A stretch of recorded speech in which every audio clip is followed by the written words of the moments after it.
Amazon is yet another company seeing strong demand on the back of rising effectiveness of AI. You can add Amazon to the list that includes Nvidia, Microsoft, Alphabet, Meta Platforms, Oracle, Supermicro Computer, SoundHound AI, ARM Holdings, etc., etc. All of these companies benefiting from the rising effectiveness of AI. And what I wanted to talk more specifically about here is how Amazon is responding to that high demand for AI. So let's take a closer look. I want to thank the Motley Fool for sponsoring this video. Visit fool.com/parkev for the 10 best stocks to buy now. Amazon generates its revenue from artificial intelligence primarily in the AWS segment. Now, Amazon uses AI in its e-commerce business as well, highlighting recommending systems to demonstrate or highlight which products a customer is more likely to buy based on their purchase history. And they use AI for that.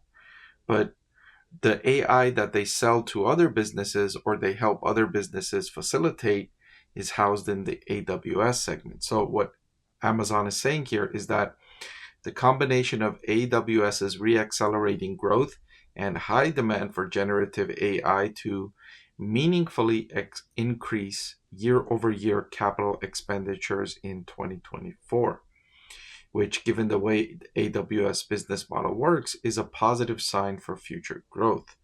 So what Amazon is saying is, based on the demand we're seeing from our partners in purchasing for artificial intelligence, we, Amazon, are going to increase meaningfully our investments in capital expenditure. These are things like servers and facilities to house GPUs and the capability, the computing power to provide these other companies that are trying to implement artificial intelligence. And then what Amazon is saying is, given the way the AWS business model works, it's a positive sign for future growth. And I've talked about this before. When you have a company like Amazon that has for decades demonstrated an ability to invest in the business and generate strong return on investment. So you have companies like Amazon that take, hundreds of millions of dollars and then billions of dollars, and now in the hundreds of billions of dollars they spend on the business, and that spending has been successful. It has generated strong returns on investment. You've had other businesses that have been unsuccessful in that they've taken money, they've invested in categories that haven't turned out positive, or they've taken money and they've done certain projects that were not what they should have done. I'll give you one example of a company that took money, invested, and it was a huge mistake, and that is Peloton. You'll remember Peloton as the home exercise, interactive exercise company that was thriving in the middle of the pandemic because gyms were closed. People were spending more time at home, exercising at home. And so they purchased Peloton's exercise bikes more than usual. Peloton, in observing that consumer behavior, spent hundreds of millions of dollars, nearly $1 billion, in expanding the business, right? They spent $400 million acquiring a manufacturing company. They spent another several hundred million building out its own manufacturing facility. And then they spent another tens of millions in expanding existing facilities. Then they spent more on people and logistics to expand the delivery network. They were looking at expanding into new geographies, all simultaneously thinking that demand will remain as elevated even when gyms reopened. Now, we all know what a big mistake that was. Today, right when gyms reopened, demand for Peloton's products collapsed, and it's left with all that extra capacity that it had to work hastily to bring down. And so that was one example of a company that spent nearly $1 billion investing in the business. That was a huge failure. That was a huge failure for whatever reason, right? I'm not putting blame on management, even though it should have been more thoughtful in the expansion, considering that gyms were closed at that moment. And when they reopened, of course, demand was going to fall. And did you really need to add all of that extra capacity simultaneously? That's a question mark. Now, that management team has since resigned and a new management team came in. But you can understand here that there's companies that make mistakes like that, or you don't even need to call them mistakes. You could just call them decisions, spending money that didn't turn out to bring a good return on investment. Okay? That's just what it is. They spent money thinking that it was going to generate profit, but it didn't for whatever reason.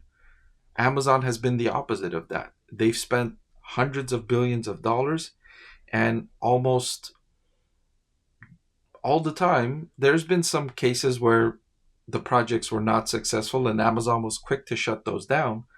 But for the most part, the money that Amazon has spent in the business had turns out to be really lucrative for shareholders and investors.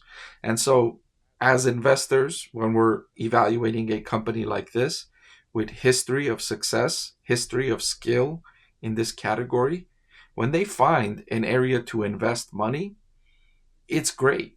You should look at it as, yes, go spend, do whatever you need to do, because they've earned our trust. They've earned our trust because of the success repeatedly over and over, not just for 1 year or 2 year, but now it's been 2 decades.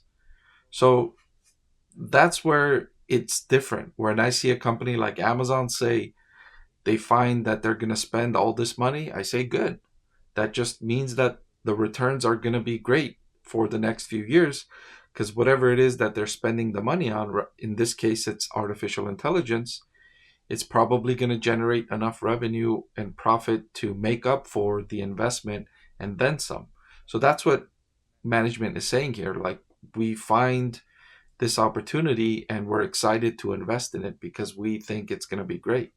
And they're even telling us here, like, we don't spend the capital without very clear signals that we can monetize it. Like, we're not just going out here wasting money just for the sake of making investment. Like, no, we're looking at this as we feel confident that it's going to bring so much return that we want to go ahead and spend this money because it's going to be lucrative. And Amazon saying that they remain bullish on AWS. They're at 100 billion plus annualized revenue run rate. Still, 85% or more of global IT spend remains on premises.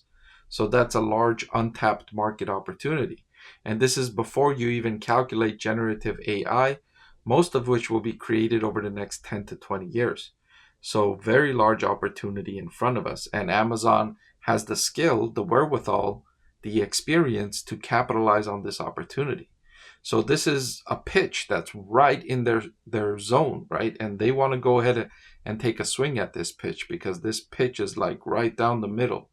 It's exactly where Amazon likes to see pitches.